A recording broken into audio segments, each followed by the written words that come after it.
As long as you and I stick together, we will always be home. Welcome to my dojo. This is Kung Fu Pizza Party, and I'm your host, Brandon Knight. And in today's episode, I got a spooky movie for you all. Tis the season after all for a little horror enjoyment. Yeah, today I'm going to be talking about Rigor Mortis, the 2013 film that is an ode to the Mr. Vampire film series.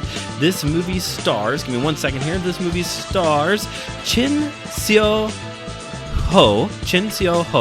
and many of the other stars of the original Mr. Vampire film series.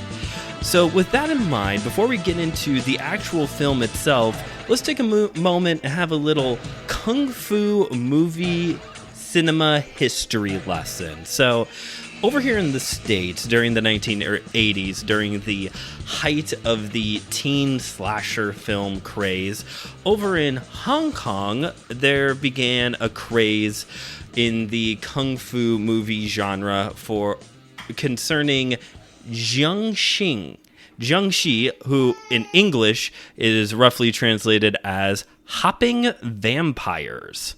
Yes, the hopping vampire craze started in the 80s with Encounters of the Spooky Kind, but got to its height of popularity thanks to the Mr. Vampire film series. And still to this day, you will get some hopping vampires across different platforms of media as well.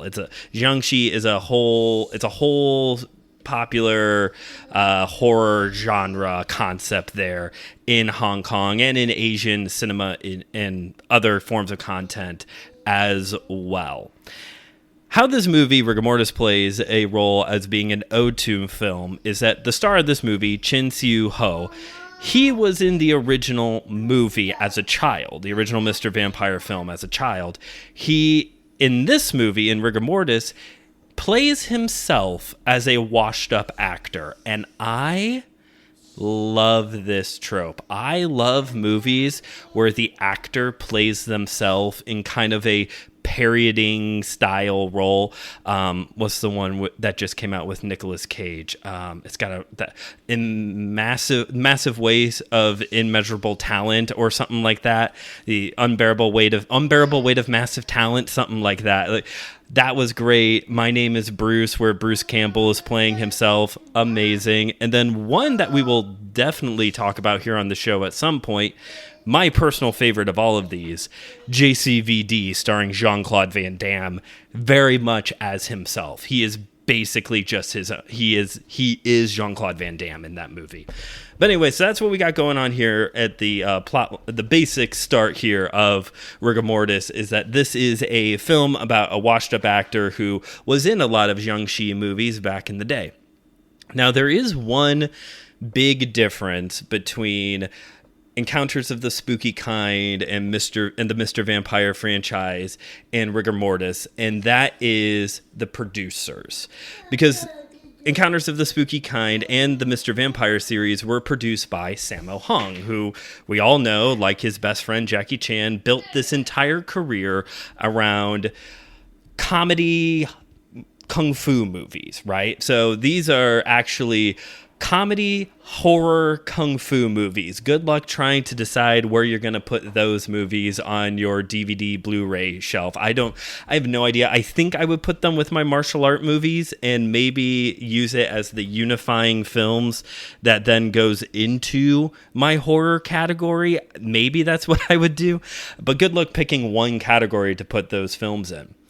On the flip side, though, Rigor Mortis is not produced by Sammo Hung. No, it is produced by, I apologize if I say this incorrectly, Takahashi Shimizu. In other words, the guy who created the Grudge franchise.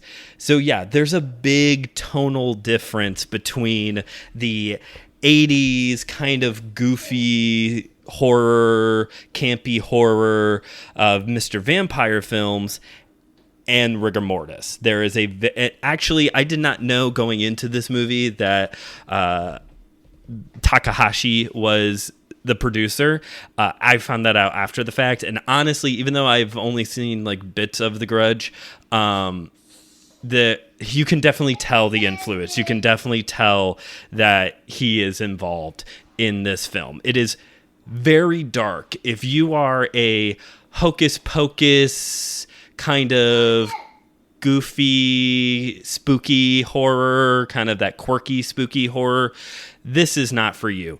If you can find the Mr. Vampire or Encounters of the Spooky Kind somewhere on streaming or on some other, DVD, Blu-ray, VHS tape platform, probably those are more your speed. If you are a dark horror person, like dark horror, I'm going to do a little bit of a disclaimer here in a moment, then this is probably more for you if you like your horror intense, because yes, it does have it is violent. One guy gets his arm twisted off at one point, like literally he just twists his arm until it pops off.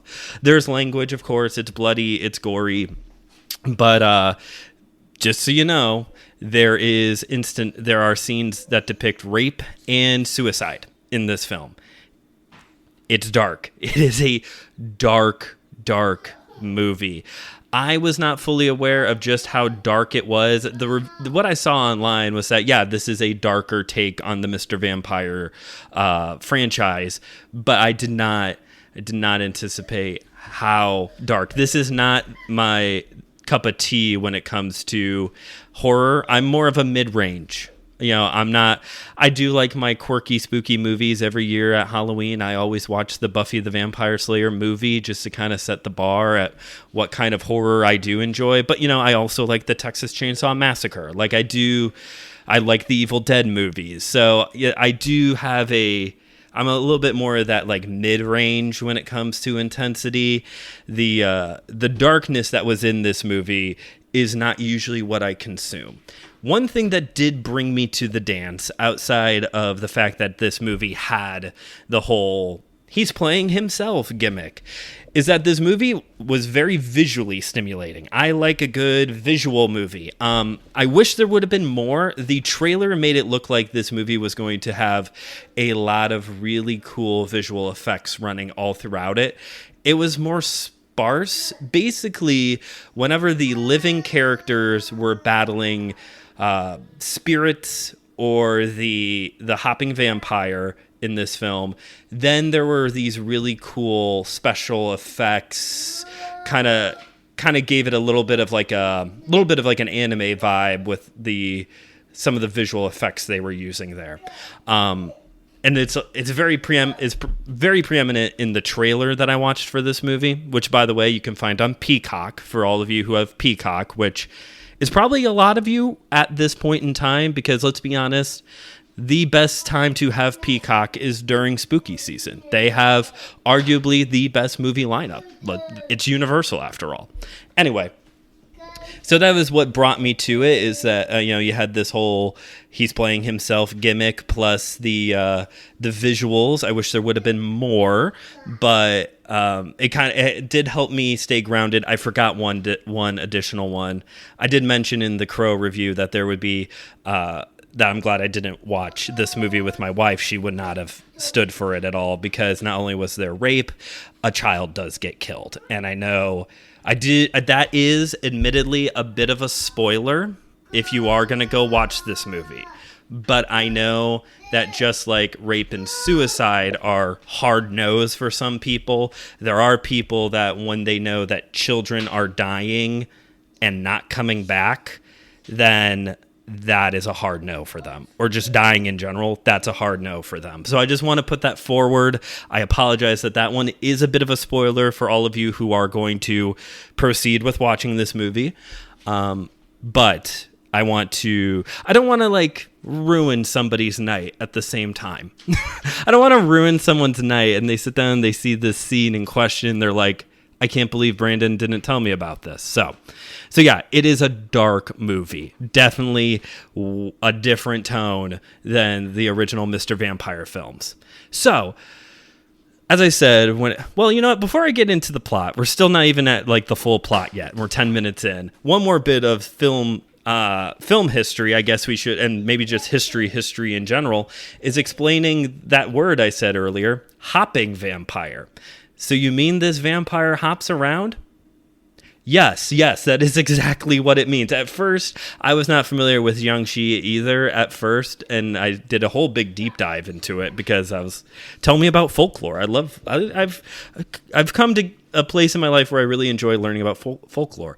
And yeah, they do hop. It kind of changes depending on what movie you're watching, what folklore story you're reading, but they are corpse. From our Western lens, they're not vampires in the Dracula sense. They're more of like a vampire zombie hybrid, kind of like what you get in the I Am Legend movie with Will Smith, kind of this like reanimated corpse, but kind of vampire-like. And since they're a corpse, they have like no range of motion. So usually they're depicted either as hopping or jumping, or some of them kind of float around, others can fly. So it just really depends on who's telling the story and in what era the story is being told. But yes, they're very stiff and they hop around. They do not suck blood, but they suck the chi life force out of a person. And they also don't like mirrors. That's a thing, but it's more like they're scared of mirrors, their own reflection, versus like they can't be seen in their own reflection. They also don't like a certain food. It's not garlic, but sticky rice. That comes up in this movie. That was interesting. I don't know what that is about vampires not liking very specific food, but they don't like sticky rice. And rather than a crucifix, you have to use a Taoist talisman, Taoist item in order to kill them. Okay. So that's jiangshi for you. That's what a hopping vampire is. And it's important to know because a lot of these horror movies, it seems like just about all of these like horror kung fu movies, they're going to have these vampires in it. So tuck that one away. You're going to need it for later. As for the plot of this film, like I said, Chin Sui-ho is a washed-up actor. He moves him to this really run-down apartment complex that has a lot of interesting characters in it. There's a chef who cooks meals for everybody in the apartment complex. He's of the vampire hunting bloodline. There's a shaman who lives in the building, and a widow whose husband has just died goes to this guy to resurrect him into a hopping vampire.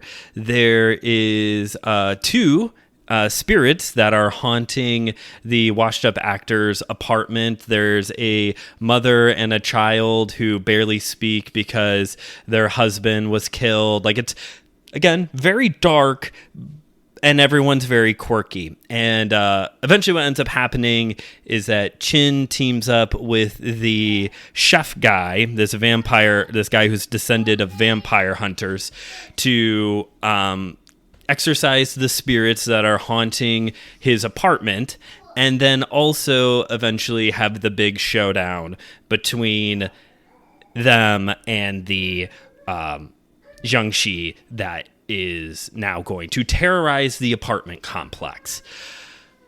There is with all of that, it is important to make a note that there is I thought, really good twist. It is a horror movie after all, so there has to be a twist at some point, right? And right at the very end, there is a good twist. I am not going to say what the twist is because I want to leave that for everybody who goes out of their way to see this movie. I will say this on the twist. I did like it. And this movie did well in Hong Kong. It got roasted by American critics. One of the criticisms that often comes up is that there is no internal logic ever like really solidified of how things work in this film and this universe.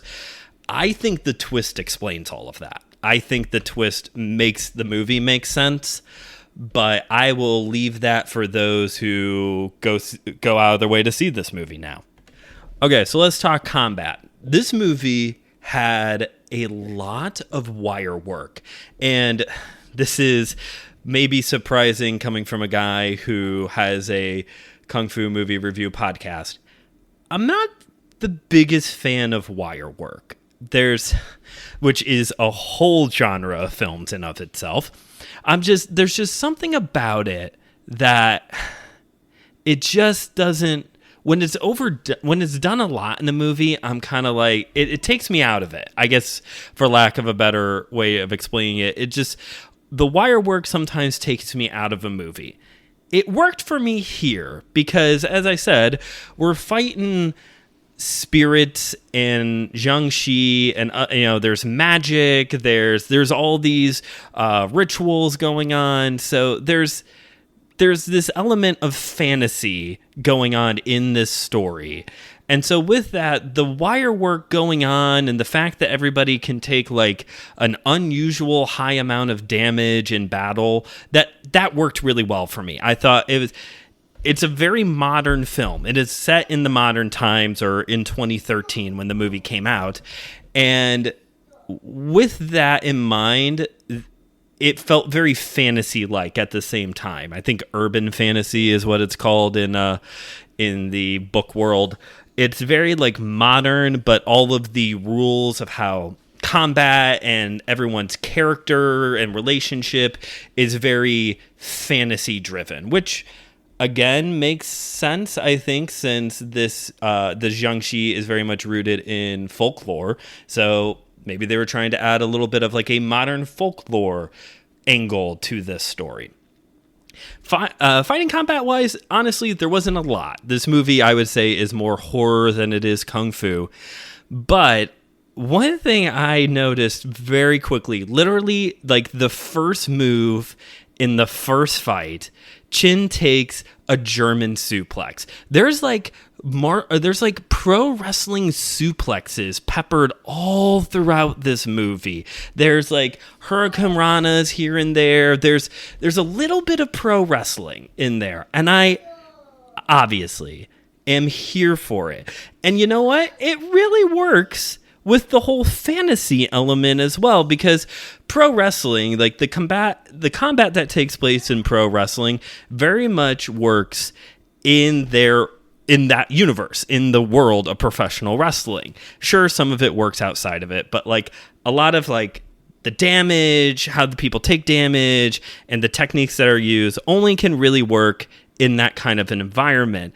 And so since there's like a suspension of how the rules work a little bit differently in this Rigor Mortis film, the fact that like, oh, German suplex, okay, why not? Like it worked well for me. Again, not a lot of combat. One of the characters, I believe it was the woman who's like scarred because of her husband's murder, she at one point is walking around with like, the designated Lucille bat covered in barbed wire and nails thing when the jiangshi does eventually show up. But overall, low on the martial arts, very low on the combat, but plenty. When it was there, it was very good. It was short, but it was very good. The wire work was good. The fighting was imaginative, maybe is the word that comes to mind. So I definitely recommend it for that, for the fight sequences, for sure. In a very dark movie, there is one glimmer of hope, and that is the line that I opened the show with. That is a line that Chin's wife says to their son. You never really get the full picture of what's going on in Chin's personal life, other than he's fallen on hard times. You do get this idea, though, that him and his wife and kid are separated now, and because of the hard times that Chin is on as an actor. And things are looking very shaky for their family, and the child is feeling very insecure about where they're going to live next. And the wife mother says to him this line that, as long as you and I are, I'm paraphrasing here, but as long as you and I are together, we are home. And that is like the one little glimmer of hope, of sunshine. And admittedly, it's cheesy. It's overdone, right? The home is where we are together. What was that song in like 2013? Home is wherever I'm with you. You know, that one. Like, yeah, it's overdone, but at the same time, like, it's true still. You know, it's one of those that, like, yeah, every woman of a certain age has that on a decorative wall sign somewhere in their house, but it there is truth in there, you know, of like, home is truly where you are with the people who love you, where you're with people who care about you, and there is mutual love going on, and people feel safe and secure. You know, my family has just gone through a move recently, and we like our house. We do like our house, but it is still kind of a house to us. We're still making it into our space, our home, but in a sense, we are home because producer Cooper, Claire, and I are all together. And, you know, that is what our house is. Our home is when we are all together, rather than a very specific physical location.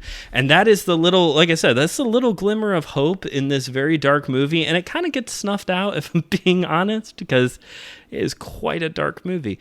But it is also, you know, this is also kind of symbolized by the fact that you have all these people in this very rundown apartment complex who are looking out for each other. Like especially the guy who is the descendant of vampire hunters. He's a dick. He's a real jerk, but he cooks meals for everybody, 3 meals a day for free. In a very dark movie, there is a little bit of a chosen family story going on as the people in this apartment apartment complex come together to remove the evil from it. And that is, in a nutshell, Rigor Mortis. A very dark movie. So let's talk review now. Okay, well, I did the review. Let's talk about, you know, 2 questions for those of you who are dropping in for the very first time. I don't do 5 stars. I don't do 1 to 10. It's 2 questions. Would I watch it again? And would I buy a physical media copy of this movie? So, would I watch it again? I think I would, in a very specific headspace. Like I said, I don't usually go this dark. I did like this movie, though. So, I could see myself sitting down to watch it again. I don't think, actually, I'm quite certain that this would not be on my list of yearly rewatches during spooky movie season. I have a list of movies I watch every year, and that's, you know, like I said, Buffy the Vampire Slayer is one of them, and I don't see myself watching this one every year. I would probably watch it again. Would I buy a physical media copy of it? That depends. I am not gonna go out and buy this movie as it is by itself. I don't need this one on my shelf. If I eventually get around, and I probably will, to seeing all the Mr. Vampire movies, which I think there's like 5 of those, because everyone knows the mark of a true successful horror movie franchise is 4 unnecessary sequels. So if I watch some Mr. Vampire movies, which I've seen like bits of, and I end up really liking them, and I get a copy for my shelf, then, as opposed to what I said last week about The Crow 2024, then I would consider buying a copy of Rigor Mortis to complete the Mr. Vampire film series universe stuff. I would do it then, but on its own, I don't need a copy of this on my shelf as it stands right now. Would watch it again, though. And by the way, for all of you who are like, I kind of want to see this Mr. Vampire or Encounters of the Spooky Kind, good luck finding them on streaming. I actually was going to do one of those movies because I like Sammo Hung. I don't think he's in Mr. Vampire, but he is in Encounters of the Spooky Kind. That was originally what I was going to do. I was going to do one of those. Very hard to find on streaming. Kung Fu movies, ninja, samurai, the whole bit, the streaming side of things is very interesting because you go on like a platform like Tubi, you could be scrolling for days on end with their categories. You know, a lot of those free streaming platforms, Freevee, Roku, Pluto, you know, they've got quite a bit on there, but it's still not everything. And there's just some that are just, you just can't find. So, you know, we'll have to see. I might have to buy a copy of these movies in order to review them in the future.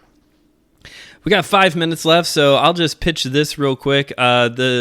Over on Instagram at Kung Fu Pizza Party, for those of you who haven't followed the show yet over there, the weekly question, because that's kind of a thing I've been doing now, is going to be, who would you take with you to go jiangshi hunting? Not vampire hunting, but very specifically, if you're going to go after some hopping vampires, who are you going to take with you? When you see the post come up on Instagram or the post for this one or any of those like that, please leave a comment. Who are you going to take with you to go jiangshi hunting? But that's it for today's episode. Thank you for listening. Enjoy the rest of your spooky season. Again, for those of you who brave it and go check this movie out, let me know. Hopefully you can make it through it. I did. And I watched an even worse horror movie the other day, it was after I watched that one that I was like, no, actually Rigor Mortis was better than I anticipated, than I originally thought. But thank you for listening to today's episode. Please share this episode with somebody that you think would enjoy hearing about this movie, and if you haven't yet already, please leave a review wherever you get your podcasts. This has been Kung Fu Pizza Party, where we've been delivering high-flying action in 30 minutes or less and served up some wisdom one slice at a time.